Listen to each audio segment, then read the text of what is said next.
반갑습니다. 붓다의 복과 지혜입니다. 여러분 안녕하십니까? 오늘 이 시간은 우리 삶의 바탕을 다시 돌아보는 자리입니다. 옛 사람들은 종교는 불교, 생활의 원리는 유교라 하였습니다.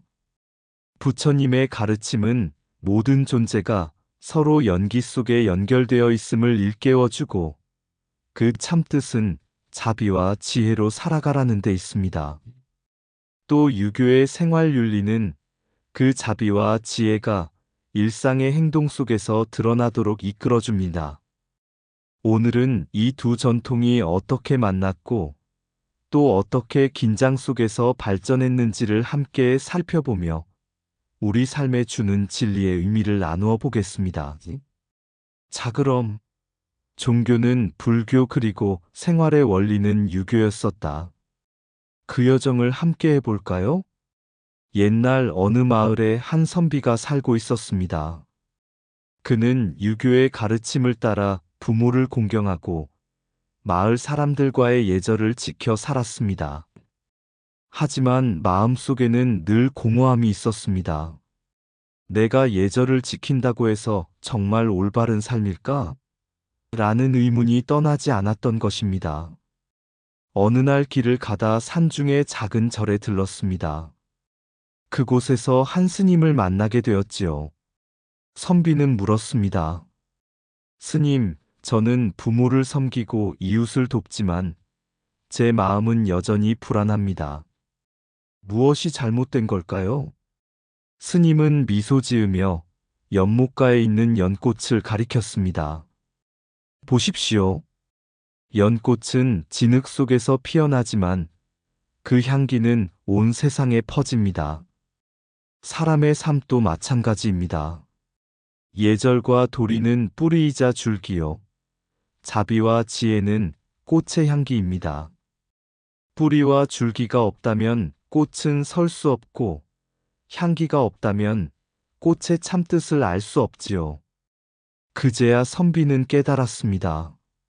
생활의 도리는 뿌리와 같고 불교의 진리는 그 도리에 생명을 불어넣는 향기와 같다는 것을요. 이후 그는 유교적 실천 속에 불교적 자비심을 더하여 마을 사람들에게 더 깊은 존경을 받으며 살게 되었습니다. 옛날 인도에서 부처님께 한 제자가 물었습니다. 세존이시여, 저는 바른 계율을 지키며 살아가고 있습니다. 하지만 제 마음은 여전히 흔들리고 화가 쉽게 침입니다. 어떻게 해야 군자의 삶, 참된 사람의 삶을 살 수 있겠습니까? 부처님께서 말씀하셨습니다. 계율은 마치 울타리와 같다. 울타리가 집을 보호해주지만 울타리만으로는 집이 완성되지 않는다.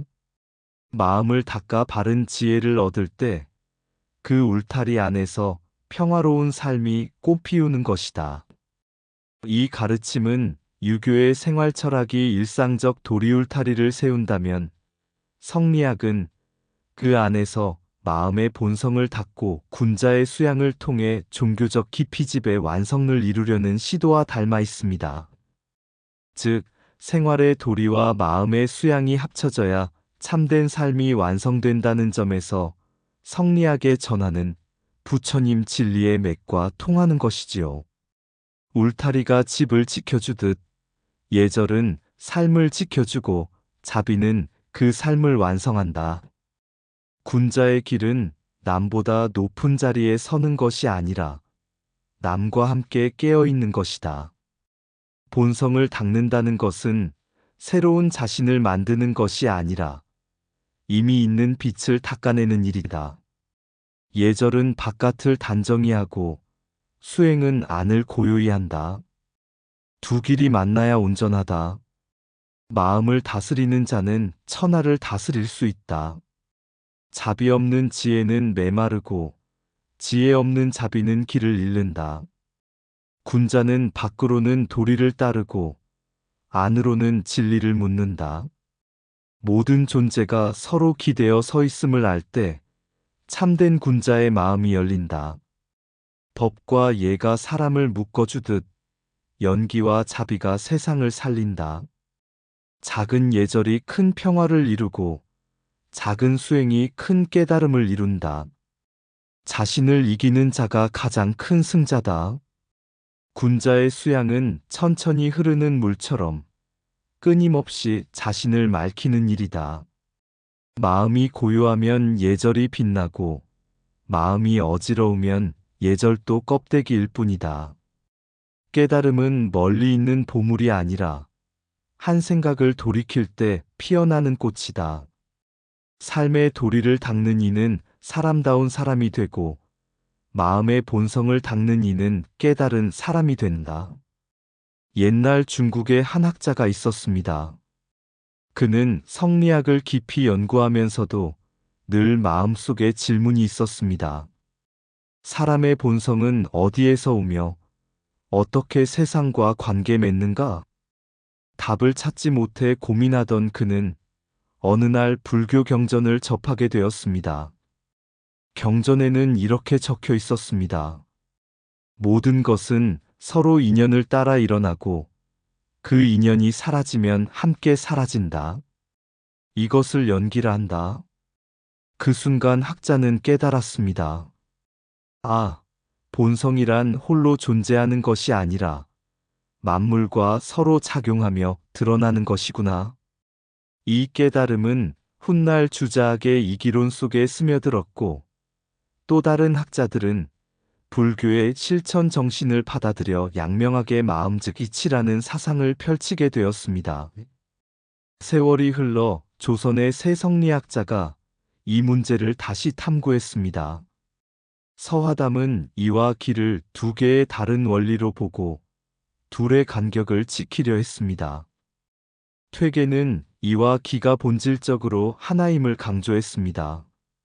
율곡은 이와 기가 서로 영향을 주고받으며 함께 움직인다고 하였습니다. 율곡이 특히 강조한 이론은 불교의 연기 사상과 가장 가까웠습니다. 그는 불교를 비판했지만 그 사유 속에는 이미 부처님의 가르침이 스며 있었던 것입니다. 부처님께서는 늘 말씀하셨습니다. 세상에 홀로 존재하는 것은 없다. 네가 보는 모든 것은 서로의 기대 위에 선 것이다. 성리학자들의 끝없는 논쟁도 결국 이 한 말씀 속에서 만날 수 있었습니다. 유교의 이와 기가 서로 기대며 살아간다는 생각은 곧 불교의 연기와 자비의 진리를 닮아 있었던 것입니다. 모든 본성은 홀로 있지 않고 서로의 관계 속에서 드러난다. 이와 기가 만나는 곳, 바로 연기의 길이 열린다. 마음이 곧 이치라면 그 마음은 자비와 지혜로 물들어야 한다. 둘을 나누려는 이는 벽을 세우고 둘을 합하려는 이는 길을 연다. 이와 기의 작용은 강물과 파도처럼 서로 떠나지 않는다. 연기를 알면 본성의 빛과 세상의 그림자가 둘이 아님을 안다.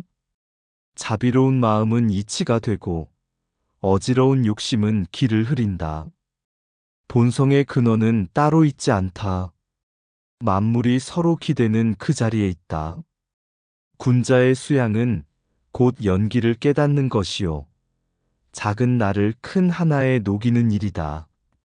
불교와 유교가 다르다 하나 진리는 언제나 하나의 강으로 흐른다. 이 기론의 끝에서 만나는 것은 바로 부처님이 말씀하신 연기의 지혜다. 본성을 찾는 길은 멀리 있지 않다. 지금 이 관계, 이 만남 속에 있다. 둘을 따지지 말고 둘의 어울림을 보라. 거기서 깨달음이 피어난다.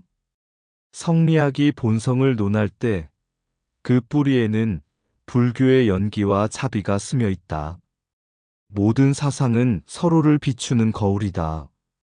불교와 성리학도 서로의 그림자 속에서 빛을 찾는다. 옛날 송나라 시절 한 유학자가 불교를 비판하며 말했습니다. 불교는 부모를 버리고 출가하니 불효이다. 고기를 먹지 않는다 하여 지나친 형식에 매이고 공을 말한다 하여 세상을 허무하게 여긴다. 이런 종교가 어찌 세상에 도움이 되겠는가? 그 자리에 있던 한 노승이 조용히 미소 지으며 대답했습니다. 출가란 부모를 버리는 것이 아니라 부모뿐 아니라 모든 생명을 부모처럼 여기겠다는 큰 서원의 시작입니다. 불살생은 고기를 멀리하는 데 그치지 않고 다른 생명의 고통을 내 마음의 고통으로 삼겠다는 자비의 길입니다. 공은 허무가 아니라 모든 것이 홀로 존재하지 않고 서로 기대어 있음을 밝히는 지혜입니다. 노승의 말을 듣고 유학자는 잠시 침묵했습니다. 그는 불교를 향한 자신의 비판이 교리의 깊이를 이해하기보다는 형식만을 바라본 데 있음을 깨달았습니다. 세월이 흐르며 유교와 불교는 때로는 서로 날을 세웠고 때로는 서로를 비추는 거울이 되었습니다. 부처님께서 말씀하셨습니다. 지혜 없는 비판은 어둠 속의 칼과 같아 자신도 베고 남도 해친다. 그러나 자비로운 이해는 서로를 밝히는 등불과 같다. 남송 이후 유불 대립의 역사는 서로 다른 길이 부딪히면서도 결국은 한 세상 속에서 함께 살아가야 함을 보여주는 큰 교훈이 되었습니다. 출가는 부모를 버림이 아니라 온 세상을 부모처럼 품으려는 서원이다. 불살생은 형식이 아니라 모든 생명의 고통을 내 마음의 고통으로 여기는 길이다. 공은 허무가 아니라 서로 기대어 존재하는 지혜의 이름이다. 자비 없는 비판은 칼이 되고 지혜로운 이해는 등불이 된다. 형식만 보는 눈은 껍데기만 보지만 진리를 보는 눈은 그 속의 생명을 본다. 부모를 섬기는 마음과 중생을 섬기는 마음은 다르지 않다. 육체의 금식보다 더 큰 수행은 마음의 탐욕을 버리는 일이다. 허물을 두려워하지 말라. 공은 오히려 만물의 연결을 드러낸다. 진리는 비판 속에서 사라지지 않고 오히려 빛을 드러낸다. 세상을 버리는 것이 출가가 아니라 세상을 더 깊이 껴안는 것이 출가다. 자비는 예법의 근본이고 지혜는 교리의 뿌리다. 삶을 해치지 않는 작은 선택이 세상을 밝히는 큰 힘이 된다. 허상을 허무라 하는 이는 아직 본질을 보지 못한 것이다. 유교와 불교가 다투어도 그 뿌리는 사람답게 사는 길을 향한다. 남을 비판하는 손가락 끝에도 연기의 인연이 스며 있음을 잊지 말라. 옛날 어느 산사의 한 유학자가 찾아왔습니다. 그는 불교를 오래 비판해온 학자였지요. 출가는 불효라 하고 불살생은 지나친 형식이라 하고 공은 허무라 하였습니다. 그런데 산사 앞마당에 핀 한 송이 연꽃을 본 순간 그의 마음이 흔들렸습니다. 진흙 속에 자라면서도 더럽지 않고 물에 젖으면서도 맑음을 잃지 않는 이 꽃은 무엇을 말하는가? 그때 곁에 있던 스님이 말했습니다. 이 연꽃이 바로 불교의 진리입니다. 출가는 세상을 버림이 아니라 세상을 연꽃처럼 품으려는 길입니다. 불살생은 단순한 금지가 아니라 모든 생명을 내 몸처럼 여기려는 자비의 실천입니다. 공은 허무가 아니라 이 연꽃처럼 진흙과 햇빛과 물이 함께해야 꽃이 피듯 만물이 서로 기대어 존재함을 밝히는 지혜입니다. 유학자는 고개를 숙였습니다. 자신이 비판했던 것은 진리 그 자체가 아니라 껍데기와 형식만 보고 내린 판단이었음을 깨달았던 것입니다.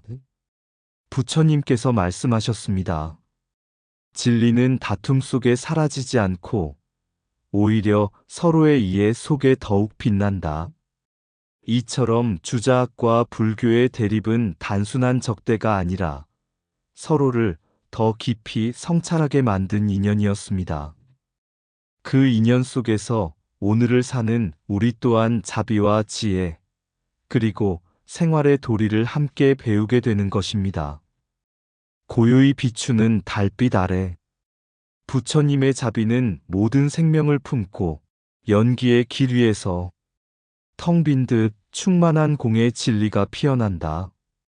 삶의 하루하루를 닦아나가며 군자의 길은 곧 사람의 도리라. 효와 예가 뿌리내린 곳에 유교의 생활은 순결처럼 이어진다.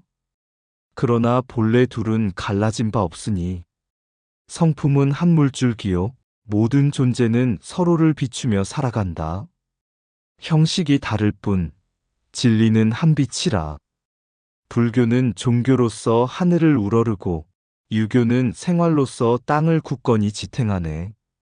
하늘과 땅이 함께할 때 비로소 인간은 바른 길을 걷는다. 이상 붓다의 복과 지혜였습니다. 오늘도 복지 구족한 날 되세요.